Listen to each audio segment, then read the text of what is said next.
జిమ్‌లో తెగ కష్టపడుతున్న నిహారిక ప్రస్తుతం తెలుగు, తమిళం అంటూ సందడి చేస్తోంది. తమిళంలో నటిగా, తెలుగులో నిర్మాతగా రాణిస్తోంది. ఇక వెబ్ సిరీస్‌లు అంటూ ఓటీటీలో కాస్త బోల్డ్ కంటెంట్‌తో వస్తోంది. నిహారిక గత ఏడాది కమిటీ కుర్రాళ్ళు అంటూ నిర్మాతగా, థియేటర్ పరంగా మొదటి సక్సెస్‌ను చవిచూసింది. నటిగా తమిళంలో చేసిన సినిమా కూడా అంతగా వర్కౌట్ కాలేదు. ఆమెకు నటిగా కంటే నిర్మాతగానే ఎక్కువ మార్కులు పడుతున్నాయి. మరి ఆమె తన పూర్తి ఫోకస్ను నటనపై పెడుతుందా, నిర్మాతగానే కొనసాగుతుందా చూడాలి. నిహారిక మాత్రం ప్రస్తుతం తన ఫిట్నెస్ మీద ఎక్కువగా ఫోకస్ పెడుతోంది. తన ఫ్రెండ్ గ్యాంగ్తో కలిసి జిమ్కు వెళ్తోంది. వితికా షేరు, నిహారికలు కలిసి జిమ్లో తెగ కష్టపడుతుంటారు. ఇక ఇప్పుడు నిహారిక ఒంటరిగానే ఇలా చెమటోడ్చుతుంది. నిహారిక హెవీ వర్కౌట్లను ట్రైనర్ వీడియో తీసి మరీ ఇన్స్టాలో పెడుతున్నారు. అతగాడి ఇన్స్టా స్టోరీకి నిహారిక కూడా స్పందించింది.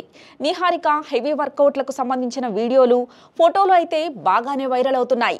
నిహారిక ఇప్పుడు వెబ్ సిరీస్లు, సినిమాలు అంటూ ఫుల్ బిజీగానే ఉంటుంది.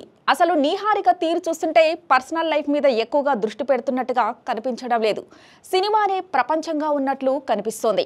అసలే మొదటి పెళ్లి బెడ్స్ కొట్టిన సంగతి తెలిసిందే. నిహారిక, చైతన్యల వివాహ బంధం 2 ఏళ్లు కూడా నిండినట్టు లేదు. ప్రస్తుతం నిహారిక, చైతన్యలు ఎవరి దారు వారు చూసుకున్నారు.